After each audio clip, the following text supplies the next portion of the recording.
Today, we've got a motion picture that we need to tell you about.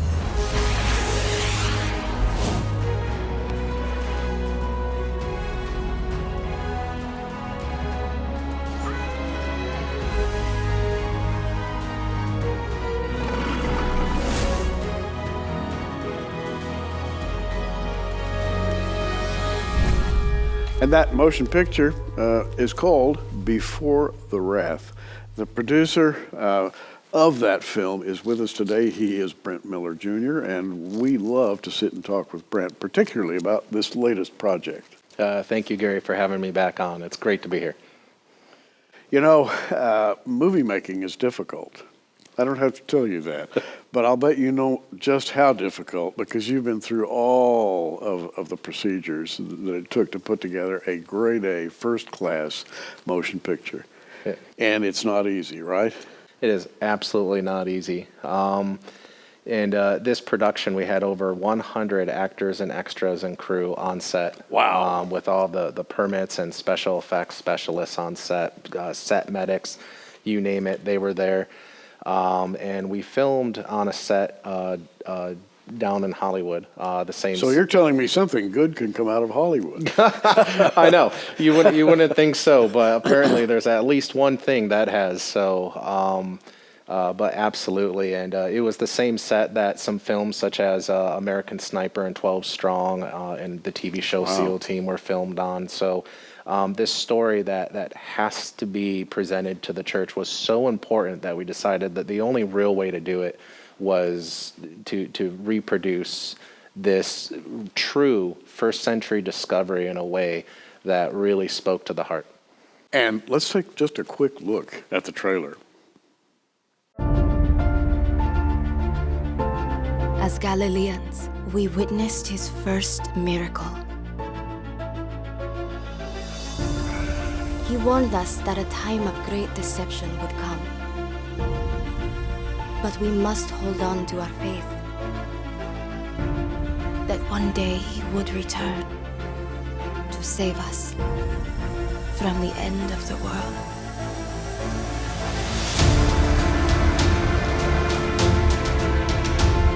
Most people don't believe that Jesus is coming back. What if there was evidence that proves that this is all real? Because there were so many people bringing up little bits and pieces of this. I'm thinking, there's got to be a pattern here. The Bible talks about it as being a mystery, but why does the rapture have to happen? What's the point to it all? A Galilean would have understood that perfectly. They are the key to everything. I'm just so stunned. I never thought I would see this in my lifetime. This is the most profound discovery in human history.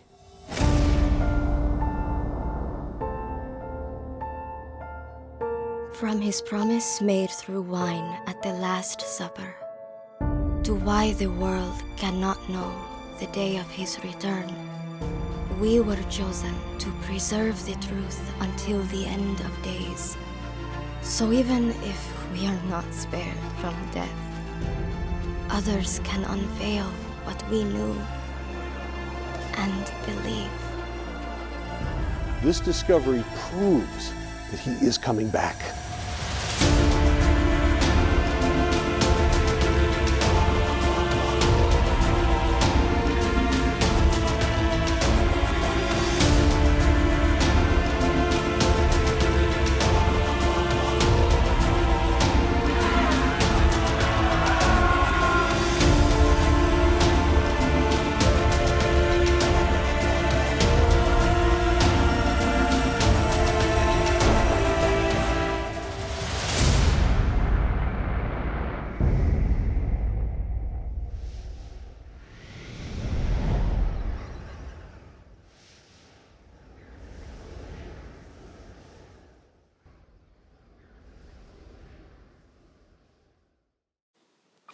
Well, I think you can see why you're probably going to want to avail yourself of this motion picture at the first opportunity. Now, you said something that caught my ear before we watched that trailer, and that is you made a discovery, the process of putting this script together.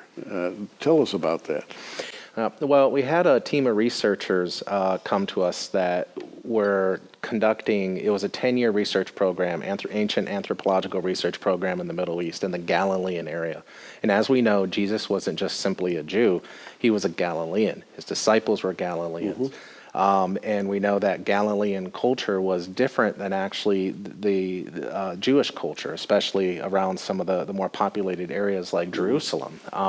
And they did certain things culturally that were different. So when they went to Jesus and asked him about the end of the world, when will you return, when will these things be, Jesus answered them in shocking detail. Of course, it's all in the scriptures.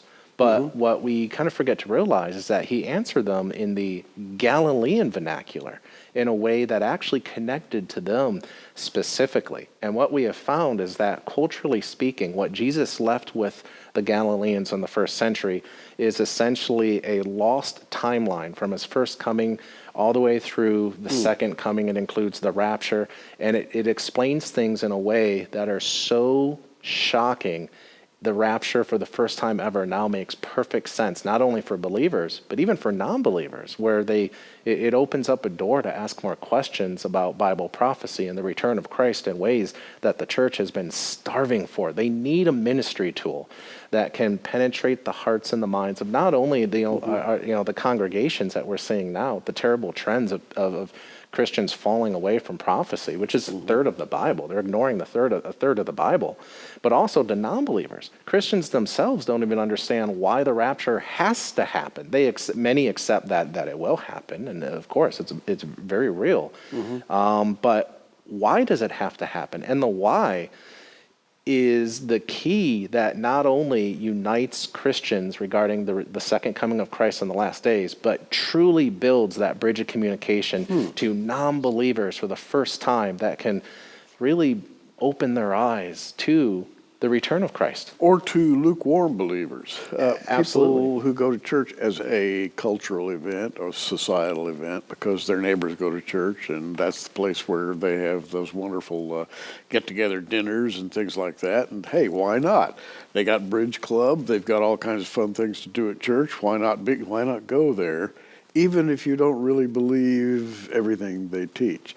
And that's sort of where we find ourselves in many cases today. In fact, to answer the question of how we got to that point, and again, the film addresses this too, because it's all kind of part of the rapture.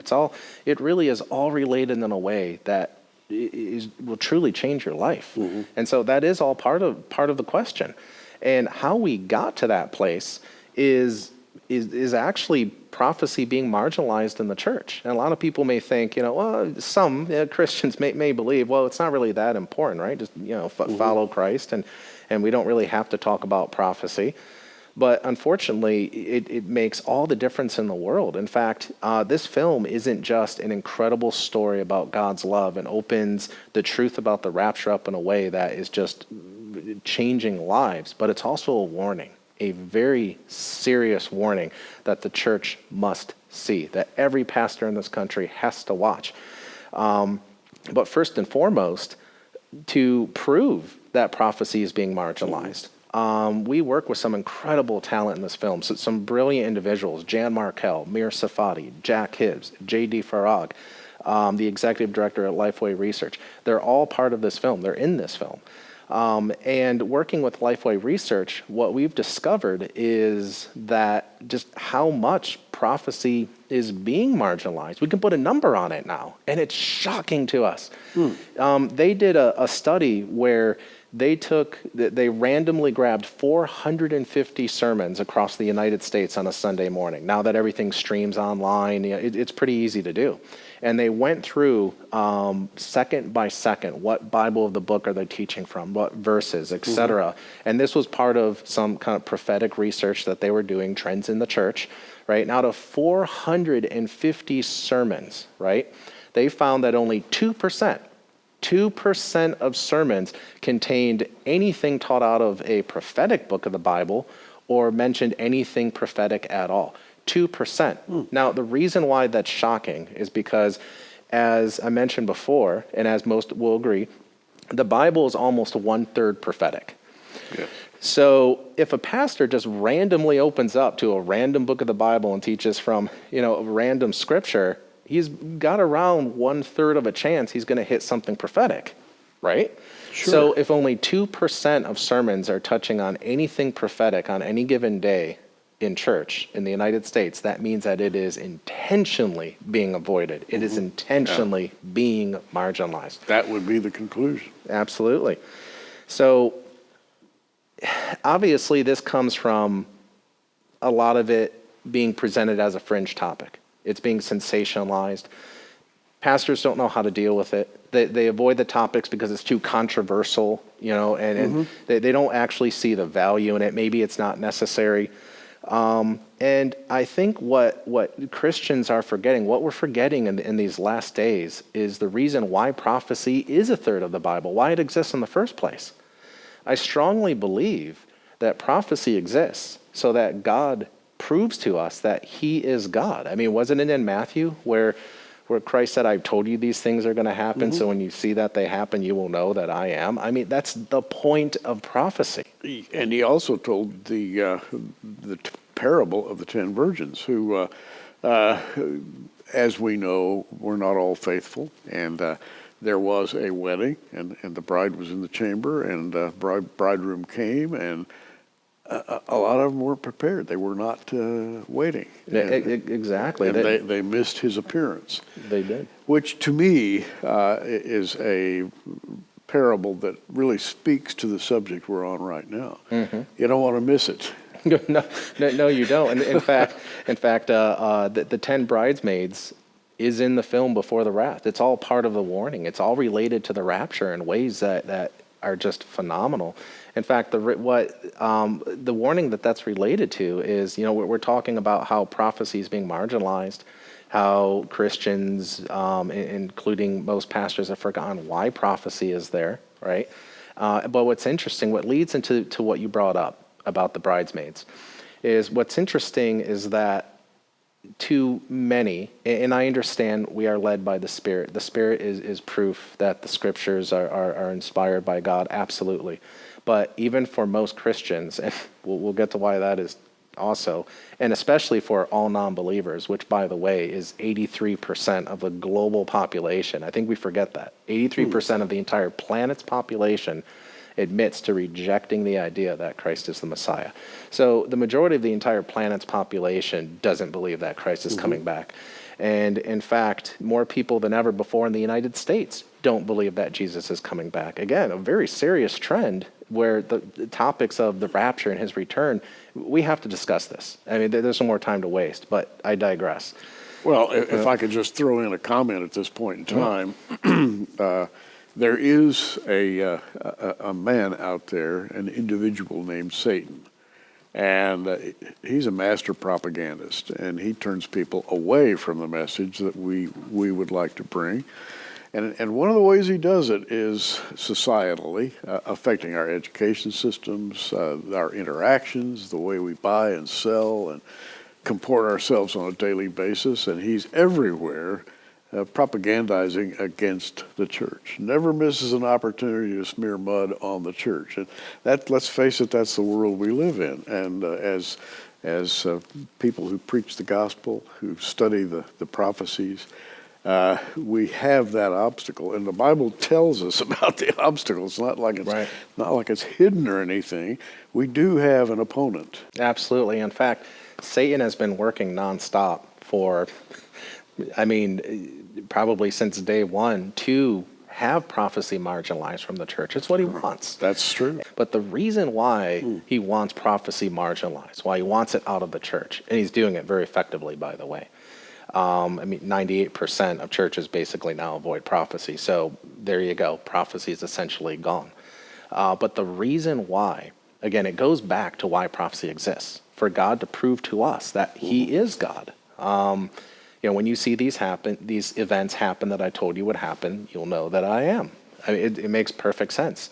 So to the non-believing world, which is kind of what I was mentioning, the majority of the global population, if you remove prophecy from the Bible, well, you actually remove the very thing that could convince them that the Bible is the inspiration from the inspired word of God from the one and only true God. Well, what does that mean? It means that as far as the eyes of the world are concerned, you just place the Bible on par as far as credibility with every other religion that exists. And what does that mean? This is the terrifying part. Obviously, if people perceive, and it's only a perception because it's a lie, if people perceive the Bible as being no more credible than any other religious text, right, then all of a sudden what you would have is a huge falling away. All of a sudden there's no evidence why I should believe the Bible over Hinduism or anything else in the world, which are trends we've been seeing for a long time, exploding trends. Why is the Bible more credible? Well, they're not looking at eschatology. It proves that it is. Even to a non-believer, you can't deny it if they would actually receive the truth about biblical eschatology.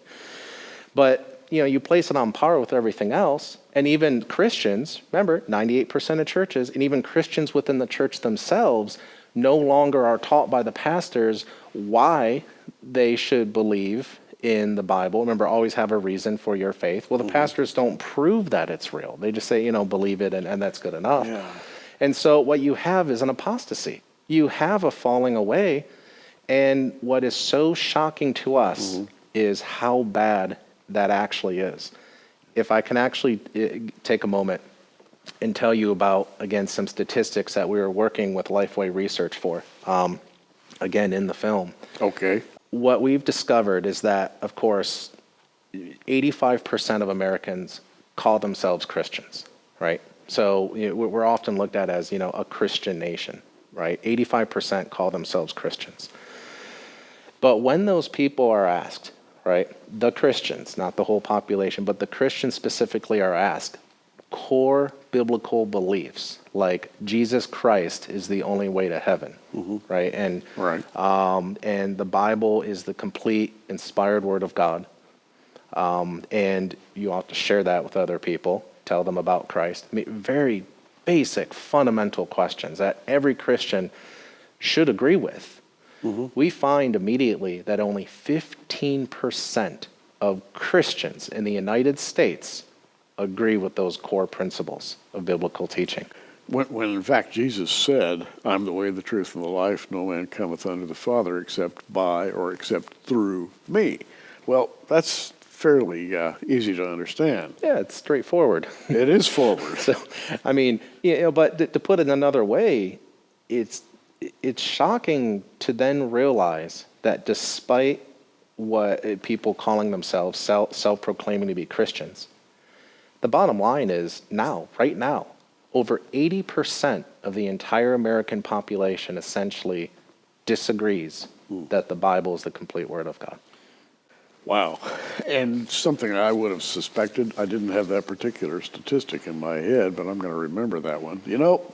Here's the thing, and you might want to speak to this. I've heard many pastors say, and let's call them liberal pastors, say, I don't teach prophecy because it's too controversial.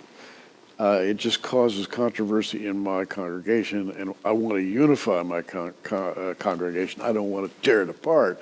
And so I just don't include Bible prophecy. I've heard that. Yeah, we hear that. In fact, we spoke with a lot of pastors in the production of this film over 3 years, and you hear that a lot. You also hear that because of the contention that's there and the how it's sensationalized in the media, that pastors also have come to understand that talking about prophecy isn't going to grow their congregations. And a lot of churches are kind of focused on growth, and talking about prophecy kind of drives Christians away. And that all comes back to not understanding why prophecy exists, not understanding why it's a third of the Bible and its importance. And before the wrath, and again, I'm holding this DVD, and by the way, you want to get this DVD. This is one time that I would say to you, get this DVD. Usually I offer these and say, you should have this. This one, it really needs to be in your home so that you can share the message. It's not just a message. It's sort of a call to action, I guess. It is. It is 100% a call to action. This needs to be watched by every pastor in America, because here's the thing. Pastors do have the hardest job that there is. And I know that there's a lot of them out there with good intentions that want to talk about Bible prophecy, but they don't know how. And this is all it folds back to the initial problem, is that prophecy began to become marginalized in the church. So you have a vacuum of not understanding, sound prophetic teaching. And of course, on the internet, you can find every theory and sensationalized view there is. And so Christians that are interested in this topic, they're going to the internet and they're not receiving good information at all. And so that's why in the previous show, we looked at some of those rapture timing statistics, how it's completely divided. It's all over the place, and it's getting worse by the year. And so I actually think there's a lot of pastors out there that want something that they can show their congregations to say, hey, this is something that makes it make sense, that will not divide their congregation, that will not cause contention. And before the wrath, even from what we've heard from those that have watched early screeners, from people who've been involved in the film, is by far the most effective ministry tool that exists right now outside of the Bible itself to talk about the rapture with your congregation. And I take it this is the setting for this is a setting that would appeal to the contemporary mind. Yeah, absolutely. Again, you and I have both seen many Christian productions that are wonderful. But again, they're maybe lacking in motivating quality or motivating power in some way.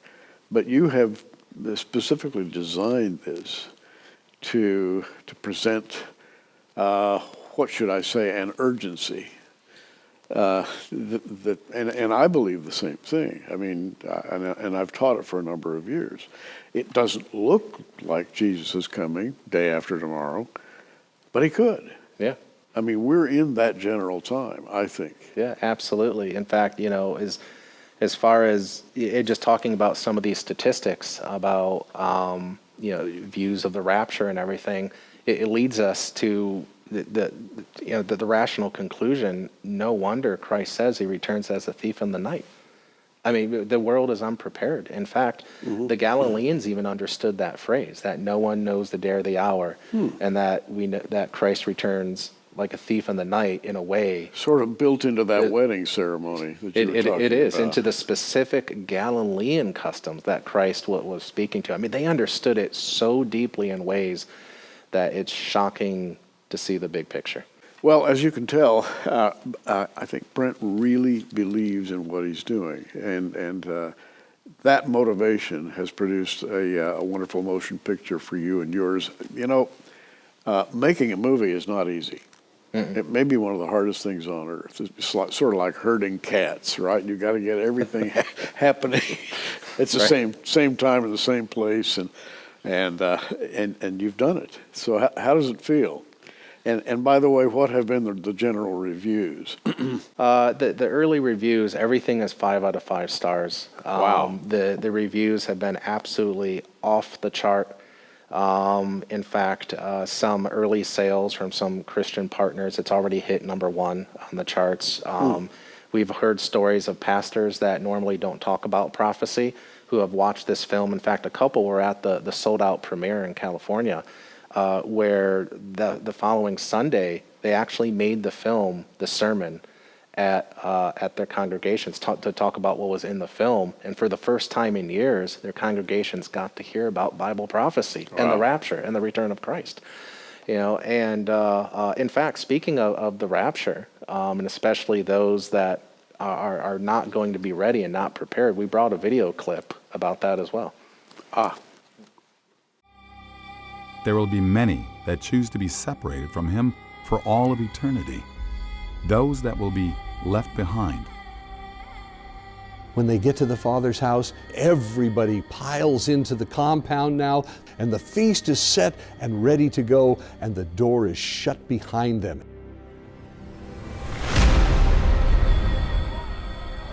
And in ancient Galilee, if you were locked out, there was no getting in. There are so many people who know about it, believer and non-believer. Oh yeah, I've heard about the rapture. Oh yeah, Jesus is supposed to come back. I've heard about this. Listen, hearing about it's not enough. In fact, we know from Galilean experience from first century that you not only had to be ready, you had to have enough oil, you had to get into that wedding. And just as with an ancient Galilean wedding, Bible prophecy warns that those who miss the second coming of the Messiah are destined to partake in the wrath of God that will be poured out upon a rejecting world.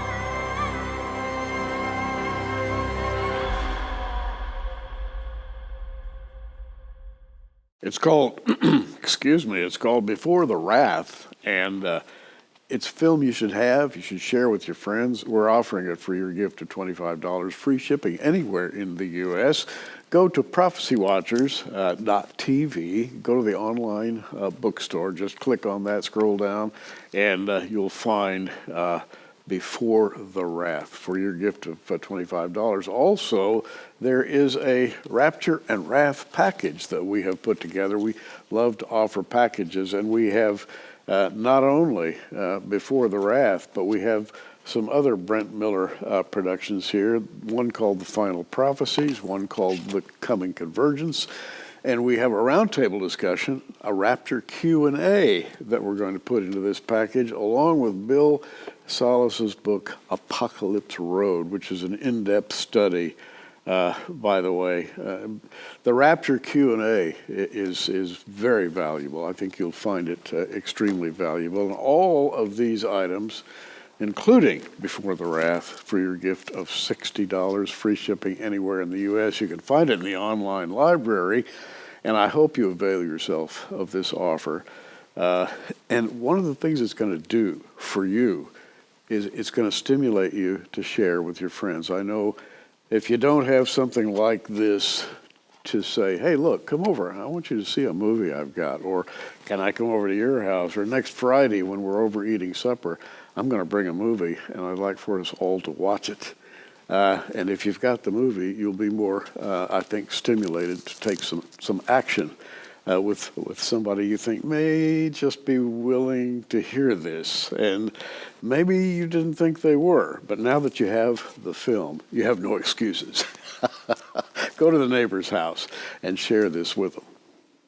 Well, you've done it. How does it feel?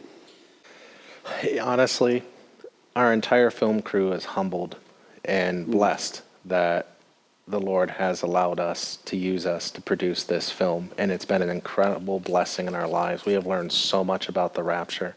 We have just come to understand the Lord's return in ways that we never did before this production began, and I think anybody who watches this will also receive that blessing.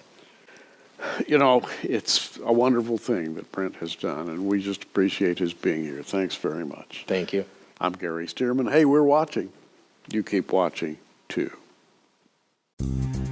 Thanks for joining us on Prophecy Watchers. You can find us on the web at prophecywatchers.com, where you can sign up for our free email newsletter, or follow us at facebook.com/prophecywatchers. In the meantime, keep watching, everybody, and we'll see you soon.